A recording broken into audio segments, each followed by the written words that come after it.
नमस्कार दोस्तों, आज है 28 मार्च 2021 और आज आपका एनटीपीसी का कोई एग्ज़ाम नहीं था।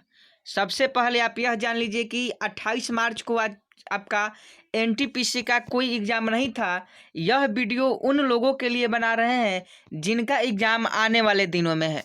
जिनका एग्ज़ाम आने वाले दिनों में है उनके लिए यह वीडियो बहुत ही महत्वपूर्ण है, क्योंकि आज के इस वीडियो में 80 जीके हम लोग करेंगे, जो आपके रिपीटेड क्वेश्चन है, किसी ना किसी दिन एनटीपीसी के एग्जाम में पूछा गया प्रश्न है। और आप सभी जानते हैं कि रिपीटेड क्वेश्चन आपके एग्जाम में पूछे जा रहे हैं। इसलिए आप लोग इस वीडियो में शुरू से लेकर अंत तक बने रहिएगा, क्योंकि इसमें हम आपको रिपीटेड क्वेश्चन करवाएंगे। 80 जीके और जीएस के क्वेश्चन इंपॉर्टेंट करवाएंगे, जो आपके एग्जाम में जरूर पूछा जाएगा। अगर आप इस वीडियो को देख कर जाते हैं तो 10 से 12 क्वेश्चन आप क्लियर कर लेते हैं एक ही वीडियो से। 10 से 12 क्वेश्चन ऐसे होंगे जो आपको इस वीडियो से आपके एग्जाम में देखने को मिलेंगे। तो आप लोग वीडियो को शुरू से लेकर अंत तक देखिएगा। जो लोग चैनल को अभी तक सब्सक्राइब नहीं किए हैं वह चैनल को सब्सक्राइब कर लेंगे और इस वीडियो को आप लोग लाइक जरूर कीजिएगा। आप लोग जब तक लाइक नहीं करते हैं, जब तक हमारा मनोबल नहीं बढ़ता है, तो आप लोग इस वीडियो को लाइक कीजिए। चलिए हम जल्दी से क्वेश्चन स्टार्ट करते हैं। पहला प्रश्न है, भारतीय मरुस्थल का क्या नाम है? तो भारतीय मरुस्थल का थार नाम है। चाहे क्वेश्चन आपसे इस तरह से भी पूछ सकता है कि एशिया के सबसे बड़ा मरुस्थल कौन सा है, तो गोबी मरुस्थल है। आप इसे भी याद रखिएगा। और भारतीय मरुस्थल का नाम आपसे पूछे तो थार हो जाएगा। काजीरंगा राष्ट्रीय अभयारण्य किस राज्य में है?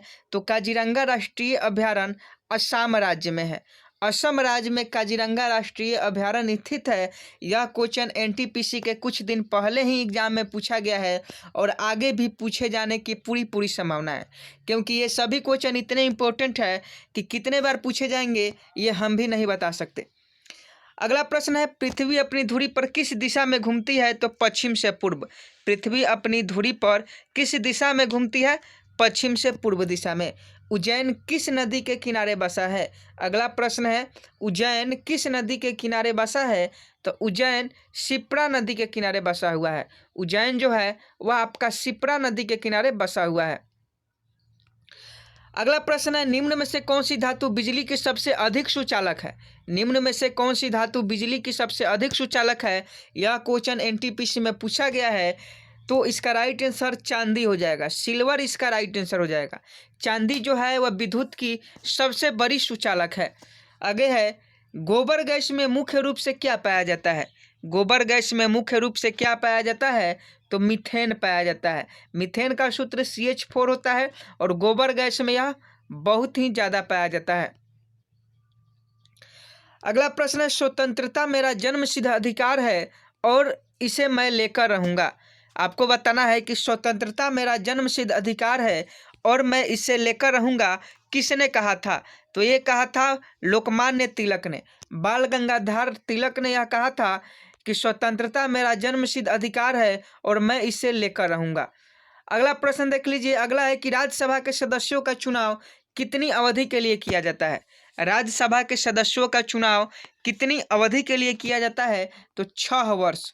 6 वर्षों के लिए राज्यसभा सदस्यों का चुनाव किया जाता है और हर 6 महीने पर 1/3 चुनाव होते ही रहता है। तो आप लोग याद रखिएगा कि राज्यसभा के सदस्यों का चुनाव 6 साल के लिए किया जाता है। अगला प्रश्न है, हिंदी भाषा की लिपि कौन सी है? पूछा भी गया प्रश्न है, एनटीपीसी में आपके पूछा गया प्रश्न है और आगे भी पूछा जाएगा कि हिंदी भाषा की लिपि कौन सी है? देवनागरी है। अगला है, हमारी आकाशगंगा का नाम क्या है? तो दुग्ध मेखला या मिल्की वे। हमारी आकाशगंगा का क्या नाम है? दुग्ध मेखला या मिल्की वे। अगला प्रश्न है, हिंदी भाषा का पहला समाचार पत्र कौन सा था? उदंत मार्तंड। उदंत मार्तंड जो था वह हिंदी भाषा का पहला समाचार पत्र था। अगला प्रश्न है, तुलसीदास कृत रामचरितमानस हिंदी भाषा की किस बोली में लिखी गई है? फिर से क्वेश्चन सुनिए, क्योंकि बहुत इंपॉर्टेंट क्वेश्चन है। तुलसीदास कृत रामचरितमानस हिंदी भाषा की किस बोली में लिखी गई है? तो यह अवधी बोली में लिखी गई है। अवधी में रामचरितमानस लिखा गया है। प्रश्न है, हरियाणा के राज कवि कौन कहलाते हैं? तो उदय भानुहंस। उदय भानुहंस हरियाणा के राज कवि कहलाते हैं। तो आप याद रखिएगा कि हरियाणा के राज कवि उदय भानुहंस को कहा जाता है। अगला प्रश्न है आधुनिक ओलंपिक खेल की शुरुआत कब और कहाँ से होती है? तो आधुनिक ओलंपिक खेलों का जो शुरुआत है वह आपका एथेंस यूनान से होती है। कब होती है? 1896 में। आधुनिक ओलंपिक खेलों का शुरुआत एथेंस यूनान 1896 ईस्वी में इसका शुरुआत होता है। किस खेल में ओलंपिक खेलों में 8 बार स्वर्ण पदक जीता है? किसने किस खेल में ओलंपिक खेलों में 8 बार स्वर्ण पदक जीता है? तो हॉकी में मेजर ध्यानचंद ने, और मेजर ध्यानचंद जो भारत की तरफ से खेलते थे, तो भारत ने हॉकी खेल में 8 बार स्वर्ण पदक जीता है। अगला प्रश्न है भारत ने आखिरी बार हॉकी में स्वर्ण पदक कहाँ और कब जीता था? तो भारत ने आखिरी बार हॉकी में स्वर्ण पदक 1980 में मॉस्को में जीता था। भारत ने आखिरी बार हॉकी में स्वर्ण पदक 1980 में मॉस्को में जीता था। अभी तक आप इस वीडियो को लाइक नहीं किए हैं तो गलती कर रहे हैं, आप इस वीडियो को लाइक कर दें, क्योंकि यह खास कर आपके लिए ही ये स्पेशल वीडियो बनाया है जिसमें आपको रिपीटेड क्वेश्चन मिलेंगे जो आपके एनटीपीसी के एग्जाम में पूछे गए हैं और आगे भी पूछे जा रहे हैं। इसलिए अगर आपका भी आने वाले फेजों में एग्जाम है तो आपके लिए बहुत ही महत्वपूर्ण यह वीडियो है। तो आप लोग लाइक कीजिए, जो लोग चैनल पर नए हैं वो प्लीज़ सपोर्ट कीजिए और चैनल को सब्सक्राइब कर अपने परिवार का सदस्य बन जाइए। अगला प्रश्न है ओलंपिक खेलों का आयोजन कितने वर्षों के बाद होता है? तो ओलंपिक खेलों का आयोजन 4 वर्षों के बाद होता है। आगे है अंतर्राष्ट्रीय ओलंपिक समिति का मुख्यालय कहाँ स्थित है? लुसान स्विट्जरलैंड में। अंतर्राष्ट्रीय ओलंपिक समिति का जो मुख्यालय है वो लुसान स्विट्जरलैंड में स्थित है। अगला प्रश्न है सन 2012 में ओलंपिक खेल कहाँ हुए? लंदन में। सन 2012 में ओलंपिक खेल कहाँ हुए? लंदन में हुए थे। ओलंपिक ध्वज में कितने गोले हैं? तो 5। ओलंपिक ध्वज में कितने गोले हैं? तो 5 गोले हैं। अगला प्रश्न है एक ओलंपिक में सर्वाधिक स्वर्ण पदक जीतने वाले खिलाड़ी कौन है? तो माइकल फेल्प्स। माइकल फेल्प्स जो है वह एक ओलंपिक में सर्वाधिक स्वर्ण पदक जीतने वाली खिलाड़ी हैं। आगे है सन 2020 में ओलंपिक खेल कहाँ होंगे? तो यह टोक्यो जापान में होंगे और यह खेल हो भी चुका है। सन 2020 में ओलंपिक खेल कहाँ खेले गए? टोक्यो जापान में।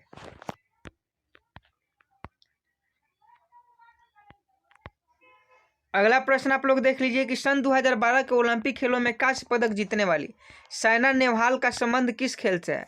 क्वेश्चन पूछा जाता है कि साइना नेहवाल का संबंध किस खेल से है? तो बैडमिंटन से है। आप लोग याद रखिएगा कि साइना नेहवाल का जो संबंध है वह बैडमिंटन से है। अगला प्रश्न है भारत ने ओलंपिक खेलों में पहली बार किस वर्ष भाग लिया था? सन 1900 में। भारत ने ओलंपिक खेलों में पहली बार सन 1900 में भाग लिया था। अगला प्रश्न है ओलंपिक खेलों में पदक जीतने वाली पहली भारतीय महिला खिलाड़ी कौन थी? कर्णम मल्लेश्वरी। ओलंपिक खेलों में पदक जीतने वाली पहली भारतीय महिला कर्णम मल्लेश्वरी थे। अगला है बैक टू द वेदाज, बहुत इंपॉर्टेंट क्वेश्चन, इसे आप लोग रट जाइए अगर अभी तक आप याद नहीं किए हैं तो आप लोग याद कीजिए, क्योंकि यह अभी तक 5 से 7 बार यह एनटीपीसी के एग्जाम में पूछा जा चुका है। किसी न किसी शिफ्ट में जरूर यह क्वेश्चन पूछा गया और आगे भी पूछा जाएगा। तो आप लोग याद रखें कि वेदों की ओर लौटो का नारा महर्षि दयानंद जी के द्वारा दिया गया था। तो आप लोग याद रखिए महर्षि दयानंद के द्वारा बैक टू द वेदाज नारा दिया गया था। अगला प्रश्न भी इम्पोर्टेंट है क्योंकि यह भी पूछा गया है। प्रसिद्ध झंडा गीत झंडा ऊंचा रहे हमारा की रचना किसने की थी? प्रसिद्ध झंडा गीत झंडा ऊंचा रहे हमारा की रचना किसने की थी? श्यामलाल गुप्त पार्षद। श्यामलाल गुप्त जो पार्षद है वह झंडा ऊंचा रहे हमारा की रचना की थी। यह भी क्वेश्चन बहुत इंपॉर्टेंट है। आपको बता दें कि अगर आप इस रिपीटेड क्वेश्चन का प्रीवियस ईयर जो पहले पूछे गए प्रश्न है उसका पीडीएफ चाहते हैं तो आप वीडियो के शुरू से लेकर अंत तक देखिएगा। हम आपको अंत में बताएंगे कि इसका आप पीडीएफ बिल्कुल मुफ्त में कैसे डाउनलोड कर सकते हैं सभी दिनों के सभी शिफ्ट के साथ। अगला प्रश्न भी पूछा गया प्रश्न है कि पशुओं में मिल्क फीवर बीमारी किसकी कमी के कारण होती है? और यह रिसेंटली पूछा गया प्रश्न है, हाल ही में क्वेश्चन पूछा गया था कि पशुओं में मिल्क फीवर बीमारी किसकी कमी के कारण होती है? तो कैल्शियम के कारण। आप देखते हैं कि पशुओं को कैल्शियम दी जाती है ताकि उसे मिल्क फीवर की बीमारी ना हो। मिल्क फीवर मतलब मिल्क फीवर से दूध पशु जो है वह मिल्क का उत्पादन कम हो जाता है। अगला है कि मानव शरीर के किस अंग द्वारा यूरिया को रक्त से फिल्टर किया जाता है? मानव शरीर के किस अंग के द्वारा यूरिया को रक्त से फिल्टर किया जाता है? तो गुर्दे। मानव शरीर के गुर्दे के द्वारा यूरिया को रक्त से फिल्टर किया जाता है।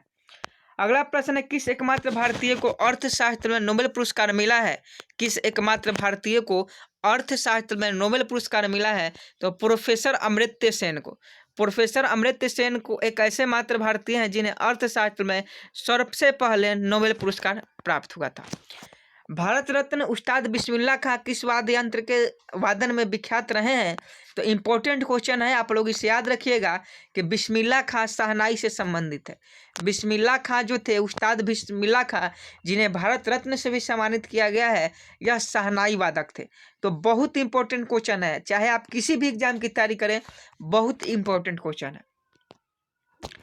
आगे है, भारत के अंतिम गवर्नर जनरल कौन थे? सी राजगोपालाचारी। ये भी क्वेश्चन आपके एनटीपीसी के एग्जाम में पूछा गया है कि भारत के अंतिम गवर्नर जनरल कौन थे? तो सी राजगोपालाचारी थे। अगला है कि भिलाई इस्पात संयंत्र का निर्माण किस देश के सहयोग से किया गया था?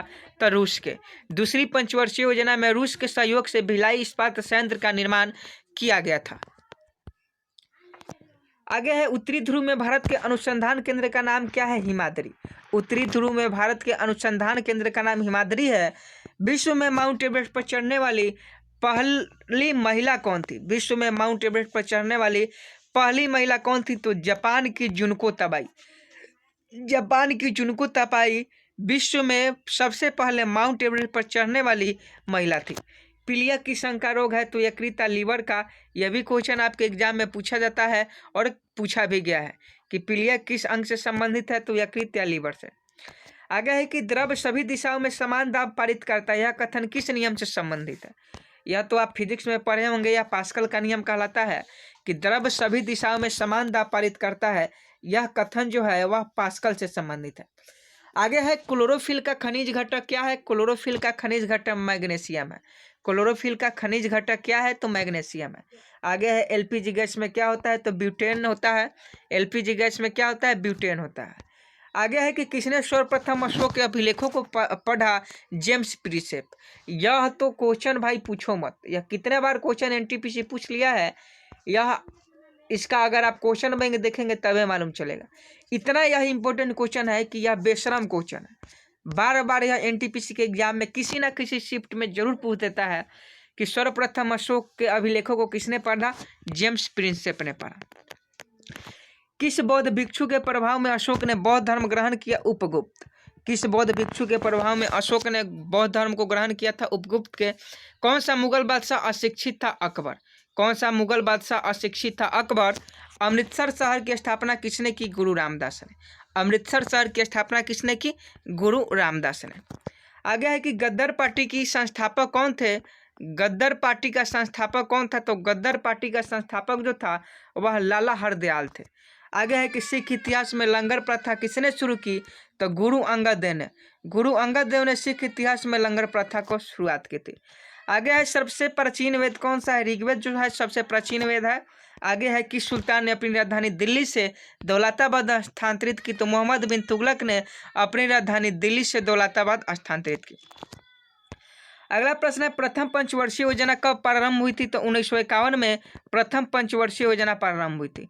आगे है, चीनी यात्री वेंसंग ने किस विश्वविद्यालय में अध्ययन किया? नालंदा। यह भी 2 से 3 बार क्वेश्चन पूछा गया है। आगे है, कौन सा रक्त समूह सर्वदाता कहलाता है? तो ओ जो रक्त समूह है वह सर्वदाता कहलाता है और ये भी सर्वग्राही है। मनुष्य के शरीर में कितनी हड्डियां होती है? 206। बहुत इंपॉर्टेंट क्वेश्चन। सूर्य के प्रकाश से कौन सा विटामिन प्राप्त होता है? Vitamin D. बहुत ही ईजी क्वेश्चन है। आगे है कि मादा एनफ्लीज मच्छर के काटने से कौन सा रोग होता है? तो मादा एनफ्लीज मच्छर के काटने से मलेरिया रोग होता है। अगला प्रश्न बहुत बार पूछा गया है कि टेलीफोन का आविष्कार किसने किया था? तो टेलीफोन का आविष्कार अलेक्जेंडर ग्राहम बेल ने किया था। बहुत इंपॉर्टेंट क्वेश्चन है। अभी तक लगभग हम लोगों ने 80 क्वेश्चन देख चुके हैं। 80 क्वेश्चन अभी तक हम लोगों ने देख चुके हैं। अगर आपको इसका PDF चाहिए तो आप कमेंट बॉक्स में कहिए कि सर इसका PDF आप अपलोड कीजिए, और नहीं तो इसके और पार्ट, इसके और वीडियो चाहिए इस पार्ट के, तो आप कमेंट बॉक्स में लिखिए कि सर इसका पार्ट 2 भी अपलोड कीजिए, पार्ट 3 भी अपलोड कीजिए। तो आपके लिए हम इस प्रकार के जरूर वीडियो बनाएंगे। और जैसे ही एग्ज़ाम शुरू होता है, एग्जाम एनालिसिस भी आपको इसी चैनल पर मिलेगा। तो सबसे पहले आप 2 काम कर लीजिए। अभी तक आप इस वीडियो को लाइक नहीं किया है तो लाइक कर लीजिए। पहला काम आपका यह है कि आप अगर इस वीडियो को अभी तक लाइक नहीं किए हैं तो जल्दी से लाइक कर लें। और दूसरा काम यह है कि अभी तक आप चैनल को हमारे सब्सक्राइब नहीं किए हैं तो आपका चैनल है, आपके लिए यह चैनल बनाया गया है, आपके लिए चैनल क्रिएट किया गया है। तो आप लोग का भी फर्ज बनता है कि आप इस चैनल पर ज़्यादा प्यार दें, इस चैनल को सब्सक्राइब करें, अपने दोस्तों से सब्सक्राइब करवाएं और अपने परिवार में एक दूसरे को जोड़ें, ताकि हमारा जो परिवार है वह सबसे अच्छा और सबसे बड़ा हो सके। तो उम्मीद करता हूँ आप सारी बातों को समझ गए होंगे। मिलते हैं नेक्स्ट वीडियो में, तब तक के लिए जय हिंद, जय भारत।